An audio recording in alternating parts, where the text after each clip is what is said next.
tubig na dumaloy mula sa puso ni Jesus bilang bukal ng awa para sa aming lahat.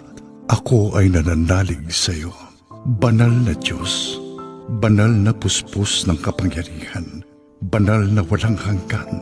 Maawa po kayo sa amin at sa buong mundo. Banal na Diyos, banal na puspos ng kapangyarihan, banal na walang hanggan. Maawa po kayo sa amin at sa buong mundo. Banal na Diyos, banal na puspos ng kapangyarihan, banal na walang hanggan. Maawa po kayo sa amin at sa buong mundo. Amen. O Jesus, Hari ng awa, kami ay nananalig sa iyo.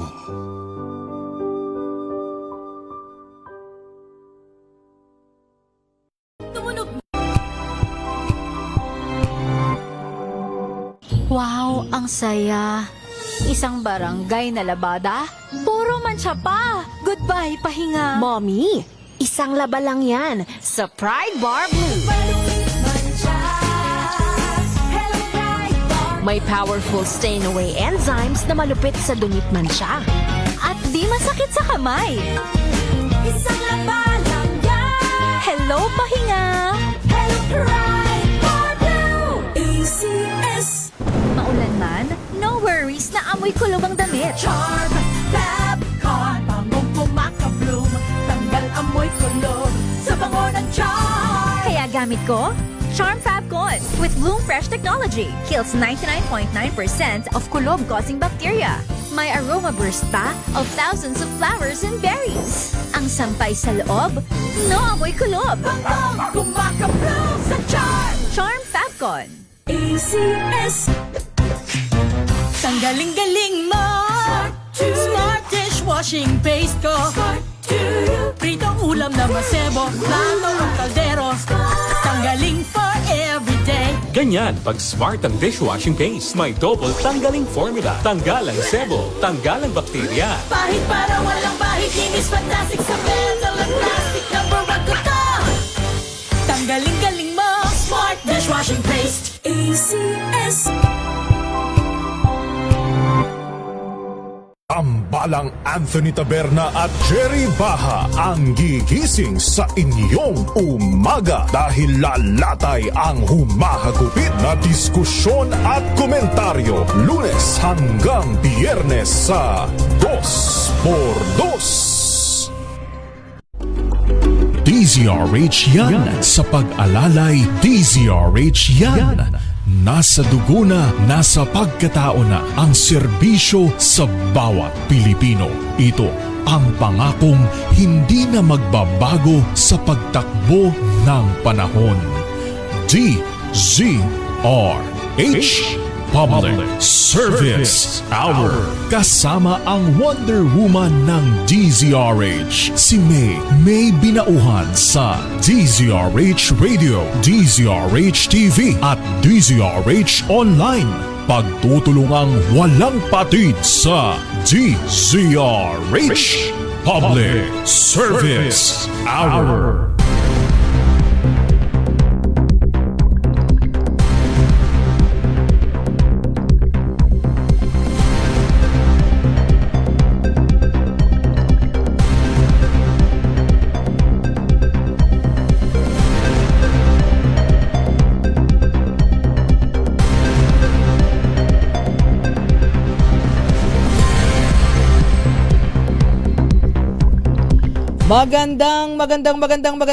Magandang hapon sa lahat po nating mga ginigiliw na tagapakinig Luzon, Visayas, Mindanao.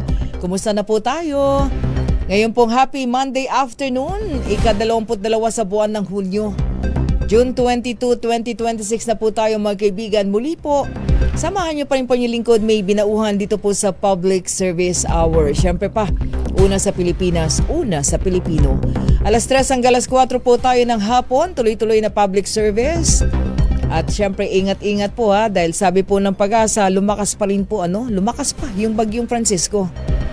Kaya nasa ilalim po ng signal number 1 ang ilang bahagi po ng Hilagang Luzon dahil bukod po sa lalawigan ng Batanes, kasama na rin po sa mga nasa ilalim po ng ng signal number 1 o tropical cyclone wind signal number 1 ang northeastern portion ng Cagayan.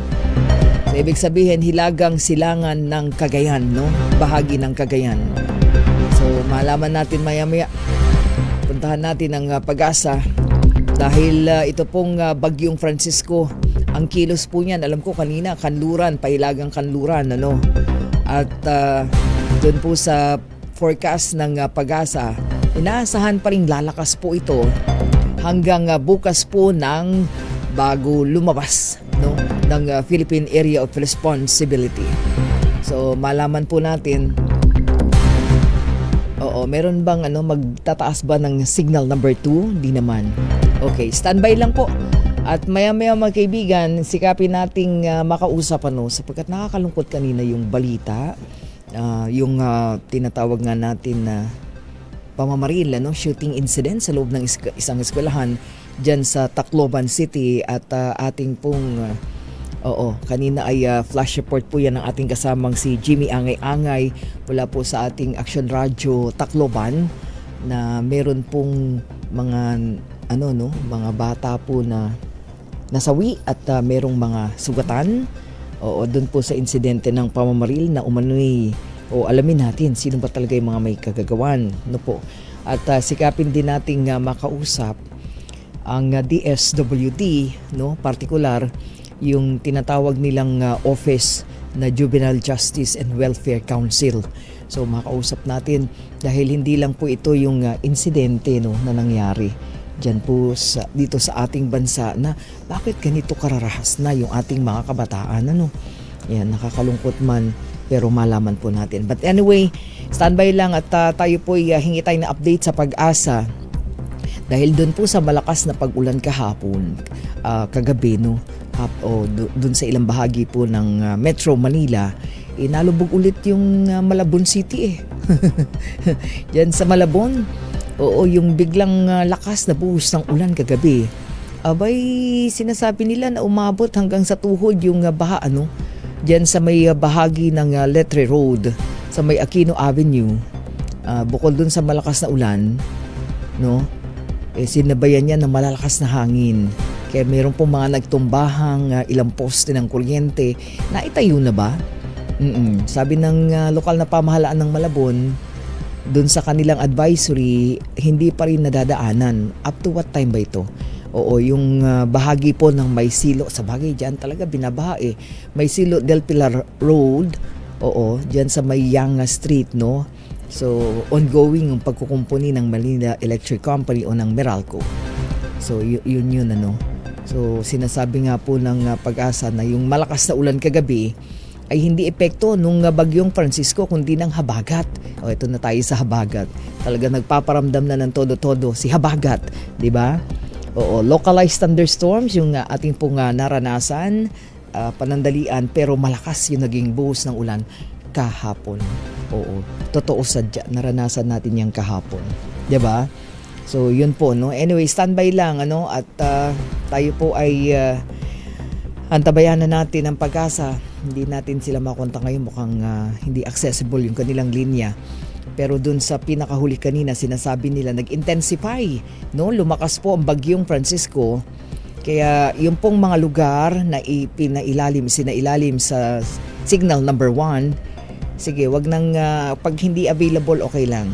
So yung signal number 1 po ay northeastern portion ng Cagayan at kasama po dyan ang Gonzaga at Santa Ana, no? And then signal number 1 din po ang silangang bahagi ng Babuyan Islands, kabilang po ang Didicas at Camiguin Island, no?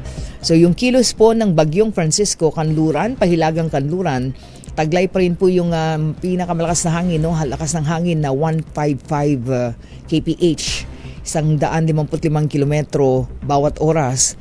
At yung gustiness na tinatawag yung bugso, 190 kilometers per hour. So, yun po. Huling namataan po ang Bagyong Francisco. Ang kanya pong layo, 620 kilometro, silangan ng Tuguegarao City, dyan po sa lalawigan ng Cagayan. So, inaasahan baka lalakas pa rin po itong bagyo. Hanggang bukas, na maaring lumabas na po iyan, ng bansa ng Biyernes. Teka lang, Monday pa lang ngayon mukhang matatagalan na.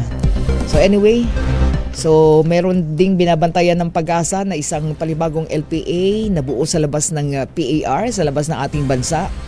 At namataan 2,745 kilometers sa silangan ng southeastern Luzon naman, no?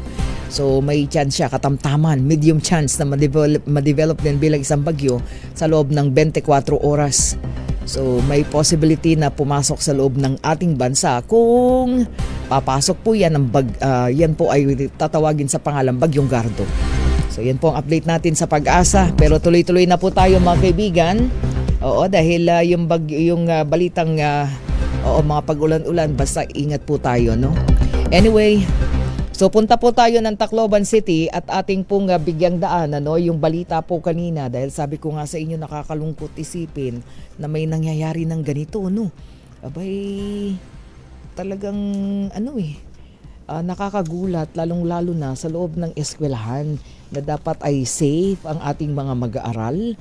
Yung nangyari po kaninang insidente diyan po sa Tacloban City, yan po ay nakakatakot. Actually, maging ang Department of Education Regional Office 8, ang DepEd Region 8 ay nabahala na rin diyan sa insidente ng pamamaril sa San Jose National High School diyan po sa Tacloban City. So kanina po yan nangyari, tapos merong reported 4 po yung casualty, tapos meron pong ilang nasugatan sa insidente na yan, habang meron daw na arrested na 2 minors, yung pong allegedly mga suspect. Naku po. O syempre di dapat to kilalanin, So ang DepEd Regional Office 8 ay of course coordinated na yan sa Philippine National Police, maging dun sa kanilang Schools Division Office diyan sa Tacloban City at yung mga otoridad at kawani ng eskwelahan sa nangyari pong insidente na yan na kanina ay nagimbal tayo, So maging I think ang DepEd Region 8 ay humingi na rin agad-agad ng tulong mula sa DSWD, Department of Social Welfare and Development, at iba pang mga concerned agencies para mabigyan ng suporta yung mga estudyante at mga guro, mga kawining na apektuhan po ng insidente na yan. Nakakatakot yan para dun sa mga estudyante at para sa lahat na sabi nga natin na nangyayari sa loob ng eskwelahan. Kaya parang yung DepEd Region 8 kanina, lahat sila ay nananawagan ng panalangin sa kaligtasan at mabilis na recovery dun po sa mga naapektuhan ng insidente. At maging ang Department of Education talagang kinundi na nga po yung nangyaring shooting incident na yan. So ngayon ang DepEd Central Office, ang DepEd Central Office po, sinasabi nga nila na considered na high alert situation yung nangyari po dyan sa San Jose National High School sa Tacloban City. Kaya inaasikaso na daw po ng Central Office yung kagyat na tulong at lalong-lalo na yung tinatawag na medical and psychosocial intervention doon po sa mga mag-aaral. So alamin natin at hingi tayo ng update sa ating kasamang si RH32 Jimmy Angay-Angay mula sa ating Action Radio Tacloban na nag-flash ng report na yan kanina mula dyan sa Tacloban City. Ayan, alamin natin, nakaready na? Kuyang Jimmy Angay-Angay, magandang hapon sa inyo dyan at kumusta yung naging insidente kanina? Hingi tayo ng update.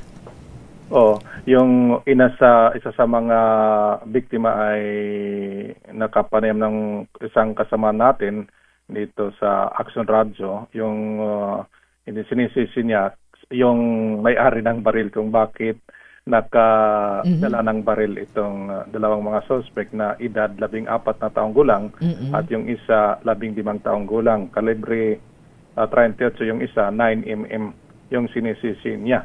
Nasa paaralan ngayon sa San Jose National High School sa lungsod ng Tacloban. Ulitin nga natin, Kuyang Jimmy, ano yung mga baril na ginamit, nadala ng mga minors nung ginawa nila yung shooting incident?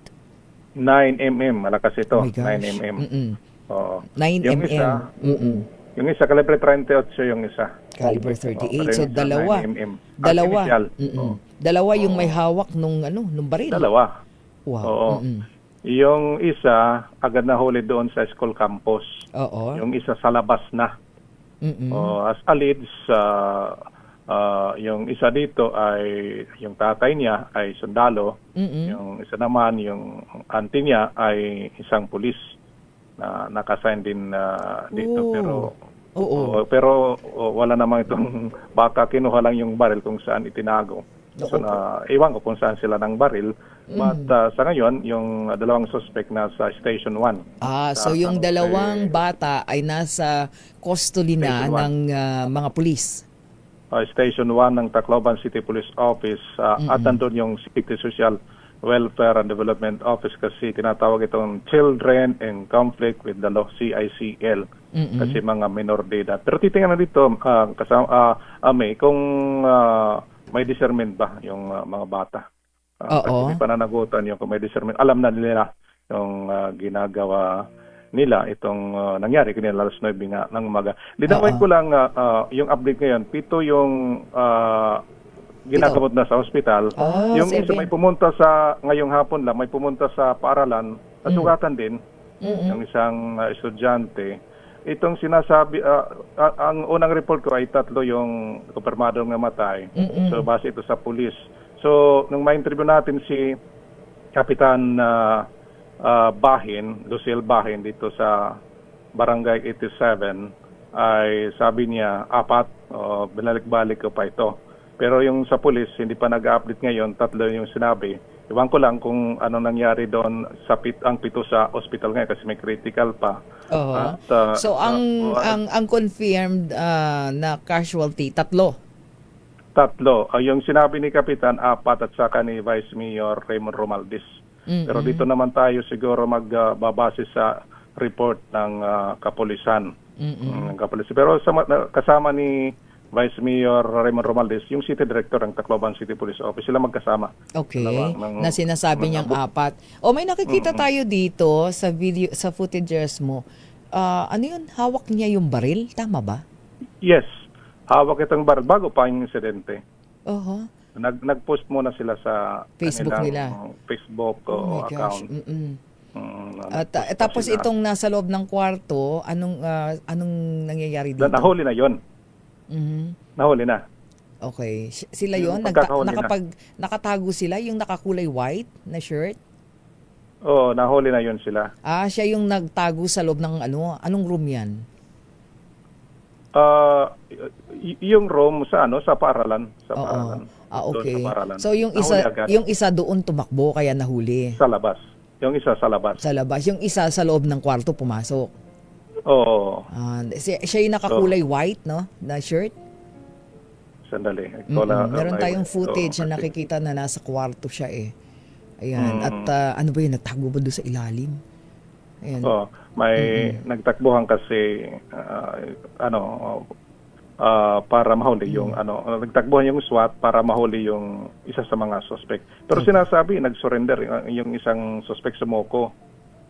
Yung isa agad na huli, pero itong isa sumuko kasi na corner na doon sa mga bystander at mga kapulisan doon sa mga ilang metro din yung layo sa paral, pero sa labas na ng paralan nito nangyari. Ayan, so nakikita nga natin na so ngayon 7 yung injured na nasa ospital. Saang mga ospital dinala, Jimmy? Yung 7. Sa Tacloban, may isa sa Leyte Provincial Hospital. Malapit din lang ito dito sa San Jose National High School. Pero sakop na ng Palo Leyte. Yung iba sa Tacloban. Leyte Provincial Hospital yung isa. Tapos Tacloban City. Yung iba. Ano yun? Tacloban City Hospital? May Provincial Services Medical Center sa Tacloban din. So nandun yung mga injured and then yung casualty. So hindi pa malinaw. 4 o 3? 3 ba yung confirm na? Pinapalabas ng pulis 3. Pero tinatawagan natin ang pulis yung ilang talaga kasi sinabi ni Vice Mayor at saka ni Kapitan 4. So hindi pa mag-confirm yung pulis. Okay. So ngayon ongoing yung investigation, but of course pati ang DepEd, ano, lahat yan ay Nandun na si Director Salosiano Jimenez, pumunta agad doon. Kasi yung mangyaring insidente, pinalam natin sa kanya. Sabi niya kanina, andun na si Superintendent Palma. Sabi ko, sir, may mga casualty na. Kagad doon patakbo yung sasakyan papunta doon. Oo. Meron na bang, Jimmy, initial information yung ating mga otoridad na nag-investigate kung ano ang pinagmulan at anong naging motibo sa pamamaril sa Sa insidente dito interview na kanina, pamamaril? kay Police Colonel Noelito Hitigan, yung dalawa, sinabi din binubuli sila. Bago pa insidente, nung mga nakaraang araw pa, binubuli sila. Yung dalawang suspect. Oo, binubuli. Yun ang pagsabi dito sa kapulisan at inamin nila silang gumawa ng krimen. Yun. Yung dalawa. Oo, dun sa initial interrogation. Dun ng mga otoridad ng Police Station 1. Walang abogado yon, initial lang yon. At saka mga minor ito, medyo sensitive ang pag-handle sa case na ito, Jimmy, ano. So dapat may abogado bago sila umamin. Oo. Yung mga edad ba nila, anong anong mga grade sila? I mean anong year? Oo. Grade 9. Grade 9 lahat. May grade 10. Okay. May grade 10, grade 9, grade 10, tapos edad 14 and 15. Oh, 14 and 15 years old. Oo. At saka, yung mga biktima, ganoon rin yung edad. So ibig sabihin most likely magkakaklase tong mga to. Yes, magkaklase. Oo, na nasa grade 9 and grade 10. Yes, grade 10. Or might be baka hindi kaya magbabarkada din. Yun lang kasi yung mga information na binigay at yung karagdagan siguro dito tayo sa mga authorities kasi initial lang yon sa report niya na binigay sa akin. Itong pinakabagong report kasi na binigay ng Police Regional Office 8 sa akin at ng Tacloban City Police Office. Tingnan natin yung pinakabago dito. At baka makausap natin ang Chief of Police ng Tacloban City, Jimmy. City Director. Oo, si baka siya na, Colonel Noelito Hitigan. Sige nga, matawagan natin. Sige, try nating patawagan kay Don. Yan, sige. At saka o sa General Capoy, pero mas maganda si Colonel Noelito Hitigan kasi tumakbo rin siya pag habol sa isang... Para malaman lang natin. Pero dalawa lang ba o meron pang hinahanap? Or wala na. Na-arresto na lahat. Okay. So nasa custody na lahat ngayon. Basically kasama siguro yung kanilang mga parents, ano? Kasi yung bagong information na binigay sa akin ngayon lang hapon, San Jose National High School, 9:20 ng umaga, Barangay 87. Ito na si Kapitan bahin dito sa Barangay 87. Ito may alias nga dito na binigay sa akin, si alias Arke, yung isa sa mga suspect, grade 9 student, at alias GR, grade 10 student, mga taga-Tacloban. Yung biktima, minor de edad. So, yung binigay sa akin ng pulis ngayon, 3 at ito yung mga sugatan. Ito ang mga sugatan. Oo. Pero yung sinabi ni Kapitan at saka ni Vice Mayor, ewan ko kung ano yon. Pero itong based on record sa Tacloban Police. Siguro malaman natin dahil may ganyan pa rin.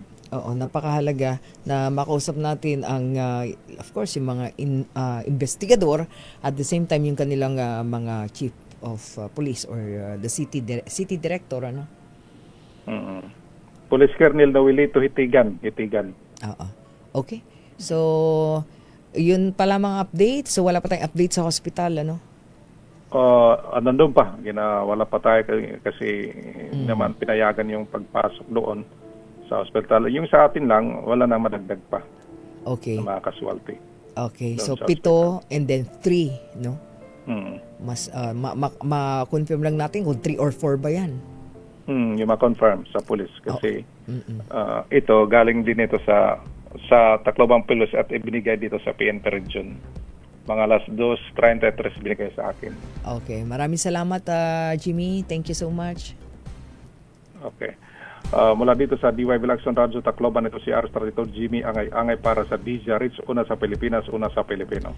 Ayan, maraming salamat RH32 Jimmy Angay at maya-maya hingi tayo ng updates mula sa mga otoridad at makausap din natin ang DepEd Tacloban. Mukhang sila lang ang pwedeng magbigay ng information o hindi ang school. Alamin natin maya-maya. 26 na minuto na po makalipas ang alas 3 ng hapon. Babalik po tayo. This time check. May nagbago, may arte, may budget. Akala nyo lang yon. So solid! White Rose Papaya, wow! White Rose! White Rose Papaya, wow! White Rose! White Rose Papaya! May glow up with the White Rose Papaya! White Rose Papaya. May puti power times 2 kasi may papaya at niacinamide. May shea butter and tea tree oil pa. Kutis sulit ang glow up. Glow up with the White Rose Papaya! White Rose Papaya. Kutis sulit ang glow up. ACS! Sa lahat ng bagay, simula pa lang, siguraduhing max protection na. Kasi pag kulang ang proteksyon, baka madaling masira. Sa ngipin, dapat may max protection din. Max sa halaga ng Unique Toothpaste. With Max Protect Formula, help stop cavities before they start, while keeping breath fresh. Try Unique Maximum Fluoride Protection. Para max alaga, max protektado. ACS! Galalala Falcon! Galalala Falcon! Ang bango ng sampayan, tara na magsayawan! Calefabton, amoy nakaka-joyful!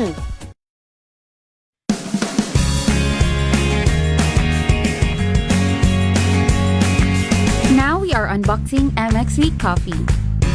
Each box has 10 sachets of low-acid and sugar-free coffee. You can have it hot or cold. Bring it with you anytime, anywhere. Shop at Lazada, Shopee, and in leading drugstores nationwide.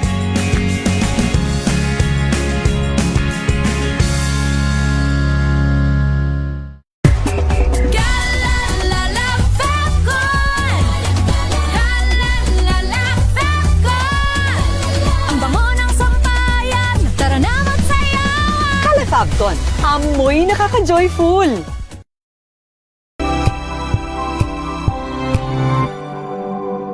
Hello, Washi! Laundry day na naman! Yay! Anong meron? Mancha ng chocolate, putik, may libag pa! Kaya natin yan!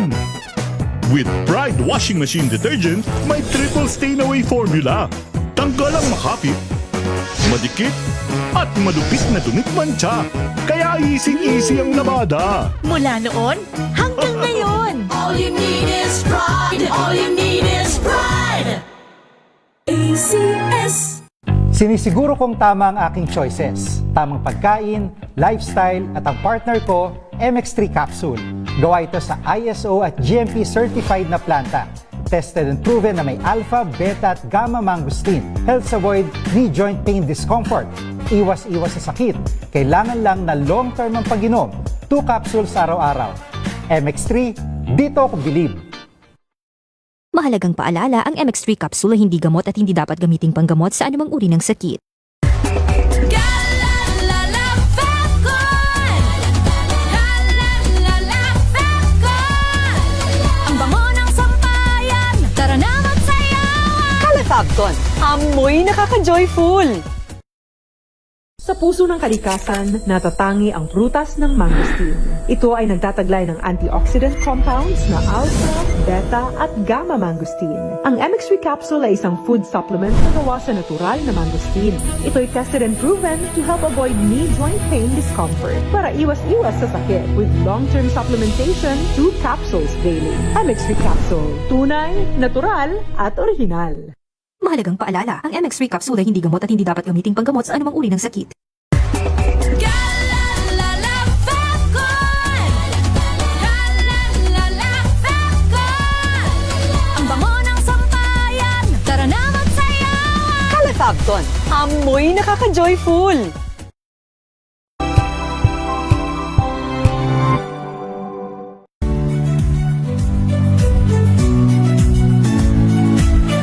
Magandang araw mga kaibigan. Ito po ang inyong balerina ng bayan, si Lisa Makuha Elizalde, na nag-aanyaya sa inyong samahan kami at ang aming mga espesyal na panauhin para sa kalahating oras ng masayang kwentuhan sa aming programang Art to Art, kung saan ang usapang sining at kultura ay para sa lahat. Huwag kaliligtaan, tuwing linggo, alas 3:30 ng hapon, dito lamang sa DZRH Radio, DZRH TV, at via online streaming.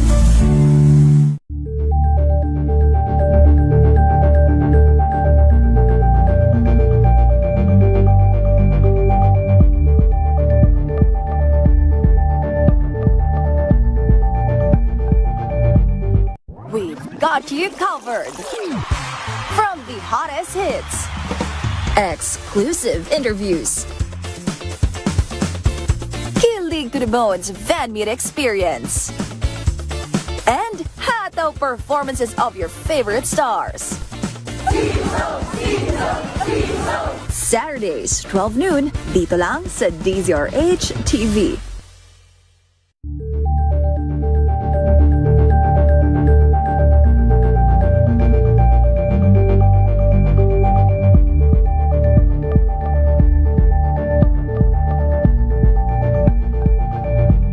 Curious ka ba sa maraming bagay? Kami na ang bahala dyan. Aalamin, tutuklasin at bibigyang linaw namin ang mga katanungang bumabagabag sa inyong isipan. Sa programa kung saan ang bawat sagot ay galing lamang sa mga eksperto. Ang Expert's Opinion, tuwing linggo alas 3 ng hapon, dito lang sa Gang sa mga kwentong may dalang solusyon. Mga balitang pampagaan, pakiramdam at pampaganda ng araw. Hindi lang ba sa good news, kundi the better news. Mula Lunes hanggang Biyernes, 1:00 ng tanghali sa DZRH TV.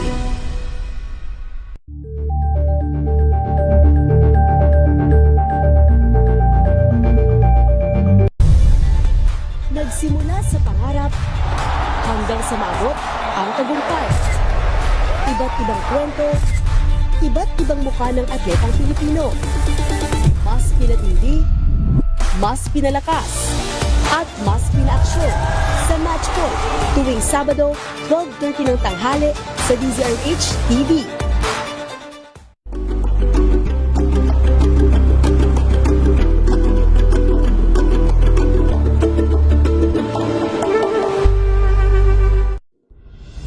Tuloy-tuloy ang pagtulong, tuloy-tuloy ang pagseserbisyo, at tuloy-tuloy ang balitaan kasama si May Binauhan sa Operation Tulong mula Lunes hanggang Biyernes. Angel po si Angelo Palmono sa giiwan sa inyo na isang magandang umaga. Maraming salamat sa inyo. Life goes on! Good morning, Lakay! Good morning, Sister Ann. At good morning!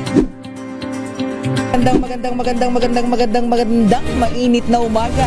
Angel po si Angelo Palmono sa giiwan sa inyo na isang magandang umaga.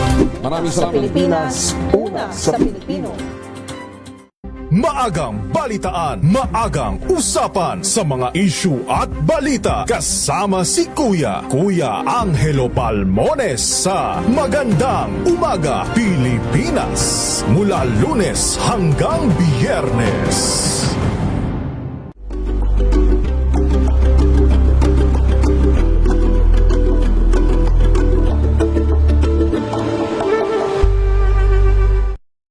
Mga balitang gigising sa inyong umaga. Mga balitang kailangan mong malaman. Mapapakinggan sa ACS Balita sa 2x2 kasama sina Anthony Taberna at Jerry Baha.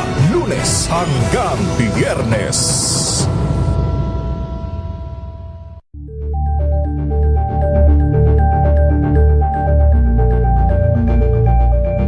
Alamin ang mga maiinit na isyung pambayan, mga balitang kailangan mong malaman, usapin sa pamahalaan, politika, ekonomiya at kabuhayan. Ito ang mga dapat mong malaman, pakialaman at pag-uusapan dahil kayo ang tinig ng mamamayan dito sa Damdaming Bayan.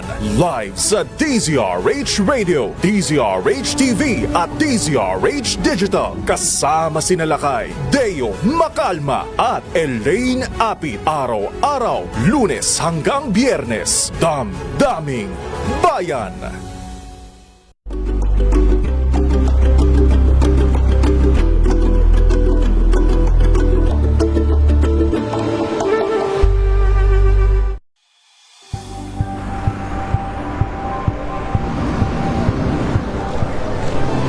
Ating mga eksperto dito lang sa Expert Opinion. Ito ang The Better News. TNDS, trending and sa kwento, iba't ibang anggulo. Dito sa Point. Bawat pananagutan ating tatalakayin dito sa Hoy. Bawal yan. Pilipino, dito lang sa DZRH, match up on entertainment and lifestyle. Ito ang MBC TV Network News. Una sa Pilipinas, una sa Pilipino. Better News. Una sa Pilipinas, una sa Pilipino. TNDS, trending and viral show. Nakahandang sa ating balitan mga kaibigan sa Rapido Hataw.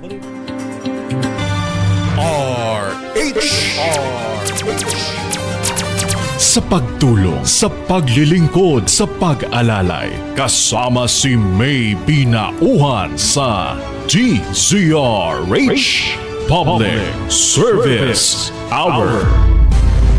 Oras po natin, 38 minuto na makalipas ang alas 3 ng hapon. Balik po tayo dito sa Public Service Hour. At sa bahaging ito ng ating programa, makausap po natin mula po sa DSWD Juvenile Justice and Welfare Council. Ayan, makausap po natin si Attorney Tricia Claire Oco at itong insidente na to sa Tacloban City kanina, reportedly nga 3 po yung nasawi, then merong 7 injured, and then earlier meron pong nangyari ding insidente dyan naman sa General Trias Cavite, actually ngayon ang update yata, nag-shift muna sa online classes yung isang private school dyan sa General Trias Cavite. Makaraan nga yung sinasabi din na ano ba nangyari doon. Ito ba yung biktima ng pananaksak ba? Ito ba yun? Alamin natin So malaman natin bakit may mga ganito na tayong mga insidente, nakakalungkot sa loob mismo ng eskwelahan. Masyadong ma-emosyon ang ating mga kabataan, and then ito sinasabi umano ay pambubuli yung pinagmulan base dun sa initial interrogation ng ating mga otoridad dun po sa mga pinaghihinalaan na gumawa po nito na kapwa estudyante. Magandang hapon po, Attorney Tricia Claire Oco. Attorney Tricia, good afternoon. Magandang hapon, Miss May. Good afternoon po. Una-una, Attorney Tricia, ano po ang role ng ating Juvenile Justice and Welfare Council sa pagtugon sa mga kaso ng juvenile violence o yung tinatawag nating mga kabataang nasa sangkot sa karahasan, bago natin pag-usapan itong mga naging insidente ngayon? Okay. Well, bago ko sagutin yan, ang gusto ko munang sabihin na napakalungkot po at nakakabahala po yung insidenteng nangyari at nakikiramay tayo doon sa pamilyang nawalan at naapektuhan. Yes, Attorney. Ano naman yung role ng JJWC? Kami yung talagang tinitiyak namin na pag may mga ganitong insidente, dapat maayos yung ating sistema doon sa pagtrato, doon sa batang naka-commit ng kasalanan. Yung nagkasala.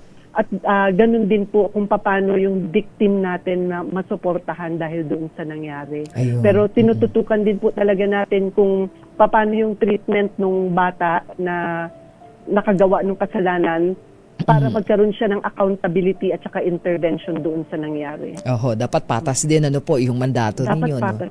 Tama Oho. po yun. Tama po yun. Oo, Dahil pag sinasabi nating juvenile justice, Mhm. hindi natin, ang kinukuha nating hustisya dito ay yung dun sa nasaktan, which Oho. is the victim. Opo. Yes, opo.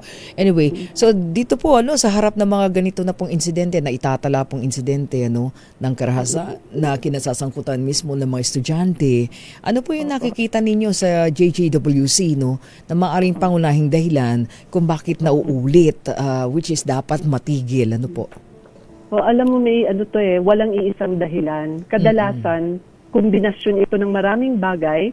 Tulad dito, yung nakita nga natin muka, at least base doon sa initial report. May bullying na nangyari. At hindi lang yon, minsan meron din yung exposure sa karahasan o kaya may problema sa pamilya. Minsan kakulangan ng supervision. At yung hindi natin natutuko yung mga pangangailangan ng mga bata na tulong. Kaya ang pag-iwas sa karahasan ay hindi lang responsibilidad ng isang tao, kundi responsibilidad ito ng pamilya, ng paaralan, ng komunidad, para makita talaga natin. At sa inyo po bang mga datos ngayon, Attorney Triciano, na sa panahon ngayon, talaga namang kakaiba na, ang emosyon ng mga bata, napakataas. Pero ang exposure nila sa kaalaman at sa maraming impormasyon, napakalaki din, ng lawak ng ating mga makabagong technology, lalong-lalo na yung mga gadgets. So ano po yung nakikita ninyo sa inyong opisina na maaaring magawa na concrete program man lang para lang sa ganoon maging ligtas ulit yung ating mga paaralan sa ganito pong insidente? Yung talaga namin, pag kami po ay nagbibigay ng mga technical assistance, isa po sa reminders na ginagawa, na-process lahat yun. Kasi kahit nga tayong mga malalaki na, minsan naluloko tayo sa mga impormasyon sa internet. So lalong-lalo na yung mga bata. At ang nakakatakot po talaga yun pag nabibigyan sila ng exposure sa karahasan dahil hindi pa sila kasing mature ng mas malaking tao na mag-process ng mga impormasyon na nakukuha nila. Kaya talagang malaki po yung responsibilidad ng magulang, ng paaralan, at ng komunidad pagdating sa access nila sa information. Dapat po talagang parating may guidance. Opo. So nababanggit nyo na po, maturity. Considering na itong mga batang ito, pagdating sa information, yung pagtanggap nila sa mga impormasyon na nandyan na sa harapan nila, parang mas humihina daw according to yung ilan sa mga magulang na namumroblema sa kanilang mga growing up parang na mga anak, Attorney Tricia. Parang hindi naman nila ma-handle yung mga napapanood nila or mga exposure kung saan sila, di ba? Na yung mga nangyayari lalong-lalo na sa ating lipunan. Yes. Oo. So especially ito, nasa loob na to ng mga eskwelahan, ano po? Opo, oo. Yun nga po kasi ang paaralan, yun yung nakakalungkot dito. Dahil ang paaralan, siya dapat stage siya na lugar kung saan yung mga bata natututo. Hindi siya dapat lugar na nagkakaroon ng karahatan. Kaya talagang lahat ng tao, kasama kami doon, talagang kinukondena namin yung nangyari. Opo. Kaya nga sabi ko kanina nung binabalita pa lang sa amin, talagang grabe. Parang pag ikaw yung nanay, Attorney Tricia, dudugo yung puso mo As in literally, dudugo yung puso mo dahil ang mga bata nasasangkot sa ganun. Well, walang ganung mga incidents in the past. Nagsunod-sunod pa po nagkataon. So paano po tutugunan ng gobyerno yung mga ganito pong pagkakasangkot ng mga bata? Again, alam naman natin na tayo po ay meron tayong mga information dissemination na about bullying, o yung iba pang anyo ng karahasan, sa halip na agad silang maparusahan. Paano po? Sa ilalim ng juvenile justice system, ano po yung tamang proseso kapag ang nasasangkot po mga menor de edad? Lalo na. Yung doon sa question mo sa bullying, syempre may batas na naman tayo. Yes. Pero ang lang natin ngayon is dapat strengthen natin yung implementation ng batas natin sa anti-bullying. Yun. Ang pangalawa, dapat din mayroon tayong mga training sa mga natin guro sa paaralan. Alam natin na sobrang hirap talaga ng trabaho nila. Pero alam nyo, alam mo naman yun na minsan mas matagal pa ang ang interaction ng teachers sa bata kaysa sa magulang kasi buong araw nasa school sila So dapat meron silang capacity na nakikita nila yung mga signs doon sa bata para matugunan agad yung mga nila, yung kanilang mga needs na hindi napupunta sa violence. Opo. Sa naman sa juvenile justice, syempre yan isa pa pala sa schools yung meron tayong tinatawag na child protection mechanisms na dapat nandoon yung naka-establish yun sa bawat school para nasasagot yung mga ng mga bata. Sa amin naman sa juvenile justice system, nakikipagdulog din kami at nakikipag-coordinate kami sa DepEd para sa paaralan na napiprevent yung mga karahasan sa paaralan. Pero kung talagang may violence na nangyayari, idadaan siya dapat dun sa tamang proseso under the Juvenile Justice and Welfare Act, which means pag above 15 siya, maaari siyang kasuhan. Pag below 15 siya, kahit hindi siya pwedeng kasuhan, dapat meron pa rin siyang accountability. So, anong example ng accountability na yun? Halimbawa, seryoso yung nangyari sa kanya, sa krimen. Dito wala pa tayong mga facts pero halimbawa lang, nakapatay, tulad nito, tapos below 15 siya. Actually, dahil napakaseryoso ng crime, maaari siyang kunin ng gobyerno, kukunin siya sa pamilya niya, tatanggalin yung kalayaan niya, at ipapa-undergo siya ng tinatawag nating intensive intervention program para hindi na maulit. Kasi ang lahat naman ng layunin natin dito ay para hindi na mangyari ulit yung krimen. Opo, tama. Yes po. May i-add lang ako. Sige po, go ahead po. Nating pabayaan yung biktima. Dapat talaga din ng programs yung mga biktima. Yes, tama kasi because of this, mamaya maraming na trauma ng mga bata para sa ganitong violence. I'm sure na trauma yung mga bata doon. Opo, baka mamaya yung iba diyan hindi na pumasok, di po ba sa takot. Grabe yung nila, grabe yung naging experience nila. Nakita nila yung mga kaibigan at I mean, pagdating sa bahay, mas malaki din yung exposure sa mga, di ba, sa mga gadgets, sa social media ng mga bata kesa dun sa mga sa mga magulang o sa mga elderly, di po ba? Oo, yung talagang they need to spend time with the kids kasi ngayon parang hindi naman ito base pa sa pag-aaral pero ito yung common na alam reality. Natin na minsan common reality natin, reality talaga na minsan nire-replace ng magulang yung time niya doon sa gadgets. Para kasi mas convenient yun na hindi ka guguluhin ng bata. Pero mas malaki talaga yung impluwensya ng magulang dahil sila yung una ng bata, sila yung unang papaniwalaan, sila yung unang nagmahal at nag-aruga sa bata, sila din ang unang magdidisiplina sa bata. Tama. Opo, so paano ang coordination ng JJWC sa DepEd or dun sa mga schools, sa mga ganitong insidente po ng violence and of course, alam natin na dapat talaga ngayon mas matignan yung ganito pong proseso. Tama po yun. Oo. Ang po kasi DepEd ay miyembro ng board ng JJWC. So, nagko-coordinate po kami sa kanila. Ang isa sa ginagawa namin, main po sa amin ay yung policy issuance. So, nag-i-issue po kami ng policy na kasama namin yung DepEd. Actually, sila yung lead dyan. Meron na pong mga policies na inalagay like yung pag-establish ng child protection mechanism sa mga schools. Tapos nakikipagtulungan din kami para sa technical assistance, yung pagturo sa mga schools, sa mga hindi sa schools tungkol sa paano isi-set up yung child protection policy, yung mga anti-bullying programs, etc. So gano'n naman. At nag-meeting kami regularly with Department of Education patungkol sa mga ganito kaseryosong issue. Oo, nabanggit niyo po kailangan dito intervention programs and then of course the counseling na dun sa mga pinagsama-samang mga agency na kailangan at yung rehabilitation. Opo. May pagkakataon po na institutional gagawin. So, kinukuha po talaga ng estado sa magulang at pamilya at komunidad yung bata. Sasabihin niya, ikaw ay ward na ng state. Ako na yung magulang mo ngayon. Tatanggalin yung parental authority nila. At ang magdesisyon sa bata ay yung gobyerno na natin. Oo, pero may mga tanong pa rin, Attorney Tricia. Sapat ba yung kasalukuyang mga policy natin laban sa student violence?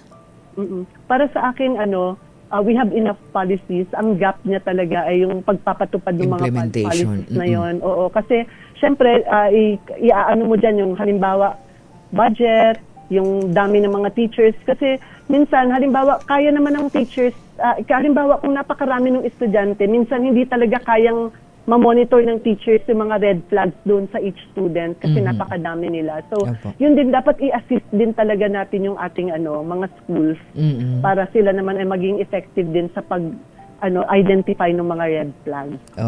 Tama po yun. But anyway, dun po sa mga nakaranas ng trauma na papag-usapan natin kanina to dahil po sa bullying. May part ba kayo doon? May mga program ba kayo? Lalong-lalo na yung trauma dyan po sa nangyaring ganyan. And then of course, care. and then especially sa bullying bago mapunta sa insidente ng pananakit, di po ba? Karahasan. Ang miyembro din po namin sa council o sa board namin ang Department of Health. At dahil sa policy yung isa sa mga main focus namin, ngayon nagtutulungan po kami kung paano ma-improve yung paano pa madagdagan yung mga efforts natin pagdating sa mental health ng mga bata. So isa po yun sa mga sinisikap din po namin gawin. Although ang focus namin ngayon ay syempre yung mga bata nang nagkakaso para hindi na nila ulitin yung ginagawa nila at mabilis ma-detect yung mga mental health issues nila. Pero sa prevention level, nagpapatulong din po kami sa kanila para may ma-establish tayo sa mismong komunidad ng mga mental health programs para sa mga bata. Para prevention na talaga yung focus. Hindi na yung hintayin mo pang mangyari yung isang karahasan bago mo gagawin. Yes, tama. So, ganun naman po. So, Attorney Tricia, alam ko napaka-busy nyo rin right now. Siguro mga paalala na lang or might be panawagan na pila from your office. Lalong-lalo na dun sa ating mga magulang kapag may mga ganito, and of course the teachers. So ang mensahe ko lang sa ating mga magulang, guro at kabataan, siguro huwag nating baliwalain din yung mga senyales na nakikita natin sa mga bata, lalong-lalo na yung mga bata na nakikita natin, kunyari merong nagsasuffer sila ng kahit ano, o kaya nakikita natin may galit o nagiging isolated sila dahil ang pakikinig at paghingi ng tulong ay hindi kahinaan. So dapat sabihan natin yung mga bata na meron talagang pwedeng tumulong sa kanila. Tapos kailangan siguraduhin natin na sama-sama nating panatilihing ligtas ang ating mga paaralan para din doon sa lalong-lalo na doon sa mga bata na hindi naman silang may kasalanan pero nabibiktima sila dahil doon sa nangyari lang dahil mayroong mga batang naapektuhan o nakaranas ng karanasan. Ngayon sila naman yung gumagawa ng karahasan. So, we need to keep our kids safe. And the way we can do that is to really assist and help them. At tayo yun, responsibility yun ng mga malalaking tao. Ayun, tama-tama po yun. Inyo pong panawagan, dahil may mga pagkakataon daw po dito, sinasabi nila na wala na daw kasing oras. Oo, at walang walang kakayahan at oras na yung mga magulang, and then pagka nakakausap daw mga bata, masyado na silang palasagot. Ayun, may mga nagko-comment. Parang mas matatatag ngayon at matatapang yung mga kabataan. Kaysa sa kanilang dinidiscuss po natin yung mga causes na parang talagang ang nakita namin sa pag-aaral yung mga bata na gumawa ng hindi mabuti, talagang ang root cause nun is kung ano yung nangyayari sa kanya sa pamilya at saka sa komunidad niya. Ayun, yun din po reaction ng isa nating, I think, baka magulang to. Di ba? Na sinasabi ninyo, baka daw may mga problema na yung mga yan sa kanilang pamilya. Ayun. At nadadagdag pa yung pambubuli. Okay, Attorney Tricia, maraming salamat po. Thank you very much. Maraming salamat, May. Thank you. Maraming salamat at tayo po yan. Nakapag-usap, Attorney Tricia, tungkol po dito. Attorney Tricia Claire Oco, DSWD Juvenile Justice and the Welfare Council.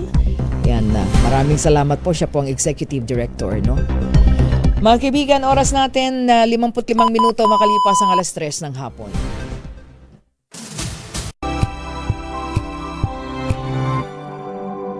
Wow, ang saya.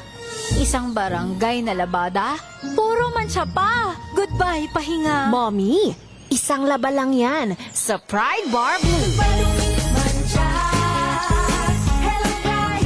May powerful stain-away enzymes na malupit sa dungit mancha. At Di masakit sa kamay. Isang laba lang yan. Hello, pahinga. Hello, Pride for Blue. ACS. Tinesting. Sinuri. Siniyasan. Ang resulta? Super effective ang Shield sa pagpatay ng bakterya at virus. Shield Antibacterial Soap. Believe ang mga eksperto sa Philippine Nurses Association. At si Mami. Tiwala ako sa Shield. Shield Antibacterial Soap. Napatunayang mabisa.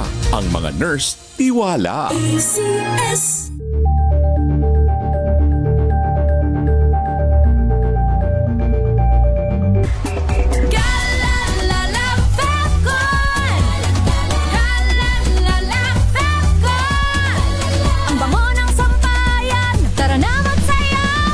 Calefacton, amoy nakaka-joyful.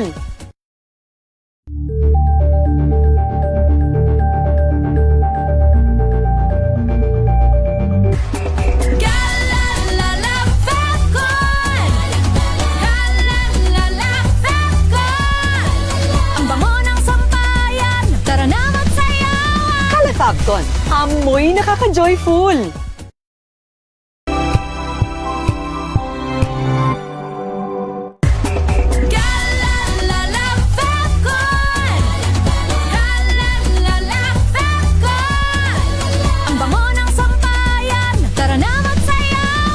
Calefacton, amoy nakaka-joyful.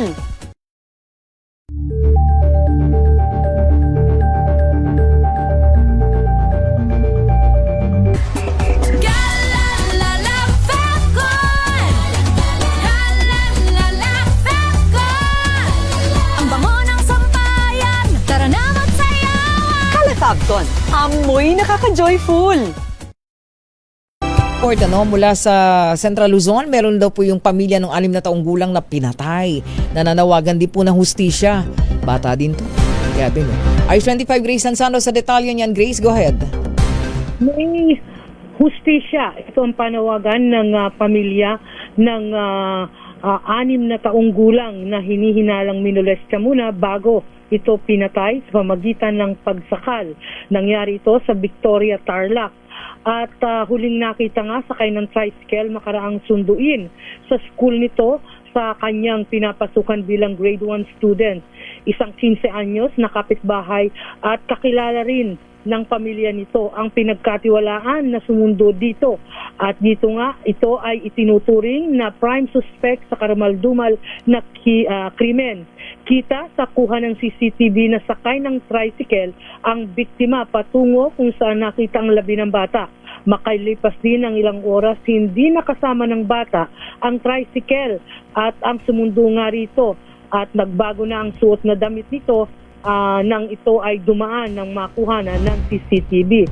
Hindi matanggap ng iba pang kaanak tulad na nga lamang ng ina nitong si Eileen Manangaya ang nangyari sa kanyang anak kung sino pa raw ang kanilang pinagkakatiwalaan para sumundo sa school sa kanyang anak ay siya pa ang gagawa ng karumal-dumal na pagpatay.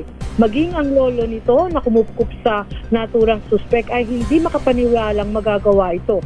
Biyernes ng gabi nang unang maiulat na nawawala ang bata at di na nakauwi hanggang sa matagpuan na lang ang bata na puro pasa, wala nang saplot at wala na ring buhay.